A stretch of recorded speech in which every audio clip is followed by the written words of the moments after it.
నాకు first of all ఈ title బాగా నచ్చింది, గాయపడ్డ సింహం అని.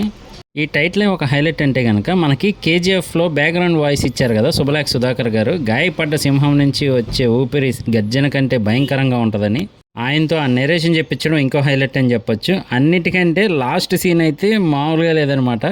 పెళ్లి చూపులు డైరెక్టరే, పెళ్లి చూపులు హీరో బదులు ఆయన కూర్చుంటే ఎలా ఉంటుంది అని అయితే ఉంది. కానీ నిజంగా డైరెక్టర్లు అందరూ యాక్టర్స్ అయిపోతే యాక్టర్స్ పరిస్థితి ఏంటో అని ఎలా ఉంటుంది, ఎందుకంటే మొత్తం అంతా యాక్ట్ చేసి చూపించేది వాళ్ళే కదా. ఇక ఈ మూవీ కాన్సెప్ట్లోకి వెళ్తే కనుక మన తరుణ్ భాస్కర్ గారు ఫారిన్ వెళ్ళాలి, అమెరికా వెళ్ళాలి అని డిసైడ్ అయిన మనిషి. కాకపోతే ట్రంప్ గారు పెట్టే రూల్స్ వల్ల వాటి వల్ల మొత్తానికి వెళ్ళైపోయారని అర్థమవుతా ఉంది.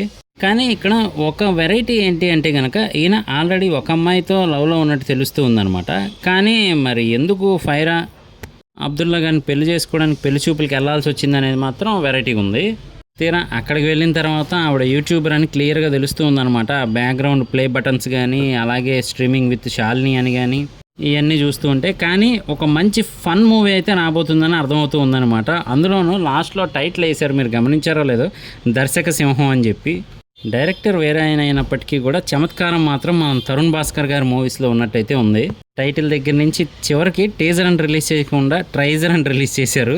అన్నీ కూడా ఫన్నీగా ఉన్నాయని చెప్పొచ్చు. తరుణ్ భాస్కర్ గారి యాక్టింగ్ అంటే తెలిసిందే కదా, ఫన్ అనేది మిస్ అవ్వకుండా చాలా జాగ్రత్తగా అయితే డీల్ చేస్తూ ఉంటారు అనమాట.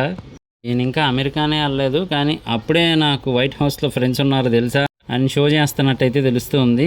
అలాగే ఆయన ఫారిన్ రిటర్న్ అయ్యి వస్తే ఎలా ఉంటుందో ఆ రేంజ్లో అయితే ఇస్తూ ఉన్నారనమాట. బిల్డప్ అంతా కూడా, అంటే క్యారెక్టరైజేషన్ అలా ఉందని చెప్తున్నాను. సో మరి ఆయన అయితే అమెరికా వెళ్ళలేకపోయినందుకు ఫ్రస్ట్రేషను, మనకేమో కామెడీ, ఇదే కాన్సెప్ట్ అని అర్థమవుతూ ఉంది. మరి చూద్దాము హీరోయిన్ గారితో ఈయన పడ్డ తంటాలు ఏంటి అవన్నీ కూడా మనకు మూవీలో తెలుస్తాయి. అలాగే చూడడానికి అక్కడక్కడ మనకి యాక్షన్ సీక్వెన్సెస్ కూడా ఉన్నట్టయితే తెలుస్తూ ఉందన్నమాట టీజర్లో. ఇంకా ట్రైలరు మూవీ రిలీజ్ అయిన తర్వాత వాటి రివ్యూస్ కూడా చేద్దాం. మిస్ అవ్వకుండా ఉండాలంటే మన ఛానల్ వెంటనే సబ్స్క్రైబ్ చేసుకోండి. నేను మీ ప్రసాద్, మళ్ళీ నెక్స్ట్ వీడియోలో కలుస్తాను. Love you all.